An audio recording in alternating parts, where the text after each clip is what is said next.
Introduction. The moment someone gets their hands on you, your options don't shrink but rather grow dramatically. In every violent encounter, distance equals time, and time equals options.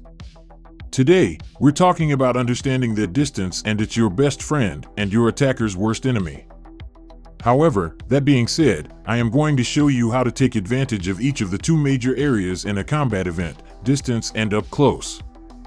No more will you need to panic about what regime you are in, you will have the tools to take advantage of both places. The problem, why getting grabbed isn't necessarily game over.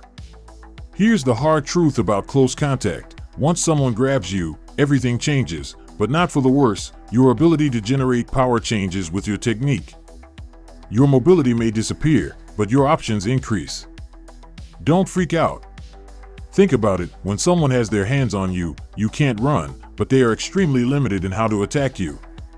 They have their hands committed to holding you, whereas your hands are free to strike vital targets on their person. You can create defensive angles by moving your feet to your advantage. You can't use any long-distance techniques or tools, that is true. However, you're fighting with a close-quarters weapon, the defender, and that fight isn't on their terms. But here's what attackers don't want you to know. Most of them are terrible fighters at any distance. They want to grab you because that's where they might have the advantage. Your job is to surprise them with your techniques and a self-defense tool. This is also where you can apply a weapon of opportunity. Don't freak out. You will be able to use many things to your advantage regardless of the distance. The strategy, creating and maintaining distance. Distance management isn't about running away, it's about controlling the engagement. Here's how you do it. First, control your positioning. You must never forget you are the weapon. If you get trapped against a wall, this can be very advantageous. What might that be? Two things. You can lean against the wall and use one leg to kick out at your opponent, and all this without losing your balance. The wall is your balance. Next, the wall limits how many people can attack you all at once. It limits any surprises from being attacked from your backside. As a matter of fact, they can only attack you in an arc of 180 degrees in front of you. No surprises in others attacking you, and this can serve you well.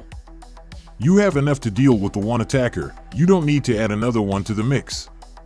This same thinking of using your position to your advantage also applies to situations where you get trapped in cars or in wall corners. Which, if you were in a wall corner, you have now reduced the avenue of attacks to only 90 degrees in front of you. Always keep multiple exit routes available. If you are still mobile, move in a way that keeps obstacles between you and the threat.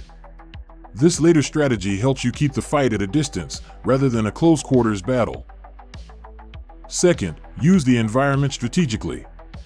Cars, benches, poles, anything that forces your attacker to go around gives you time and options. Make them work to get to you. In addition, each environment you find yourself in can provide opportunities that can be exploited against the attacker. Third, maintain awareness of the contact. You can't manage distance if you can't see the threat. It isn't necessary to stare at an attacker, that can be a bad thing. If you have your eyes focused on the attacker, you might not detect another attacker coming to hurt you. Keep your awareness of them while you move to better positions. Fourth, use proper footwork. Small steps, balanced stance, never cross your feet. You want to be mobile but stable, ready to move or defend at any moment. Remember, every step or movement toward you to reach you is another second you have to think, plan, and act. The tools, Complete Protection System integration. This is exactly where your Complete Protection System proves its worth. Remember our formula. Confidence plus awareness plus training plus quality tools equals complete protection. For distance management, having a defender, any model, is my top recommendation. Here's why. The addition of a defender can give you a reach advantage. Striking at them with your defender can create distance between you and the attacker. When they can't reach you, they can't control you. However, more importantly, the defender ice, for example, enables you to maintain distance while enhancing your stopping power. You're not just keeping them away, you're keeping them away while having the ability to end the encounter decisively. Your confidence helps you avoid appearing like a victim. Your awareness gives you time to position correctly. Your training enables you to use distance strategically. And the addition of a defender ensures that when you need to enforce that distance, you can. The training, when to close versus create distance.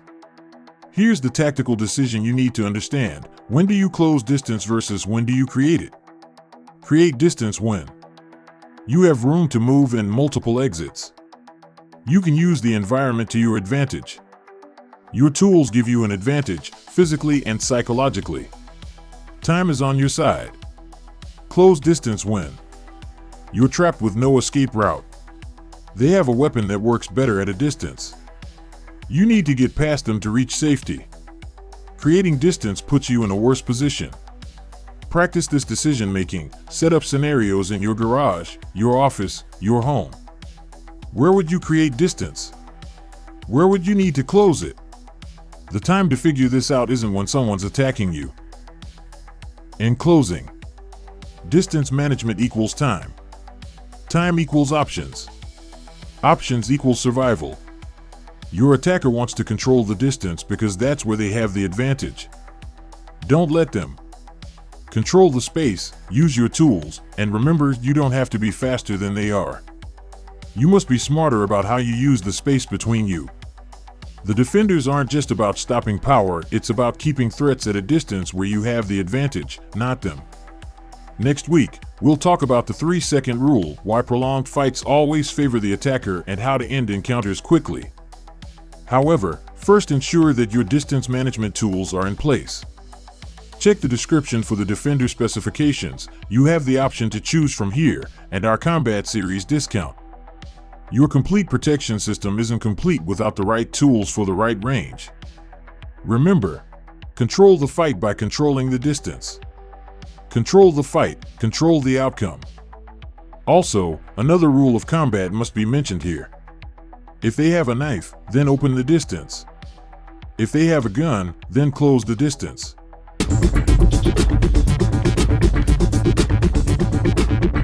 Let's talk about weapons laws. The philosophy of weapons laws is if that's a gun, I want to close the distance. If that was a knife, I want to open the distance. And the reason why is I want him to make a committed attack towards me so I can get a hold of that hand or I can start to work on it with a knife, but I don't want to be so close that he can cut me because a knife is a close-in weapon. So I'm going to take his disadvantage away until he makes the committed attack, and then I can make a committed defense against that. If we're back to a gun is a long-range weapon, and if I'm halfway down the hill, he can just sit and shoot me all day. I've got to close the distance until I'm inside of his ability to actually understand what's happening in his brain. His physiology works against him because he doesn't have enough time to pull the trigger because he doesn't expect anything. So that's the first part of gun and knife philosophy you need to understand very closely. This rule helps you to limit their effectiveness by utilizing distance management. A knife is a close-quarters weapon, whereas a firearm is a distance weapon. This is something to keep in mind for your self-defense. There. Well, I don't have to say much about that particular technique. It's very obvious that Barney could not hold that knife. And that was just a very simple bonk onto his sensitive hand.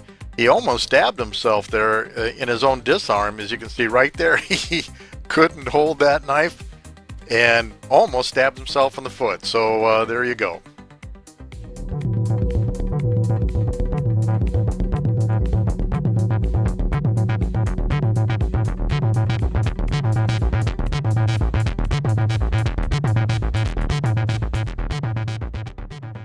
Hi, thank you very much for joining me on simple techniques, easy to learn, and if you don't learn them, you might be pushing daisies up one day, kind of like these flowers. We're going to have more DVDs along the way. If you like this one, watch out for the second generation and maybe third. Be safe. This is the end of our second video in the Combat Reality series, When All Else Fails. Remember to visit our pdws.biz website, and when you have selected the tools you want, use the coupon code of combat to get a great discount. Stay safe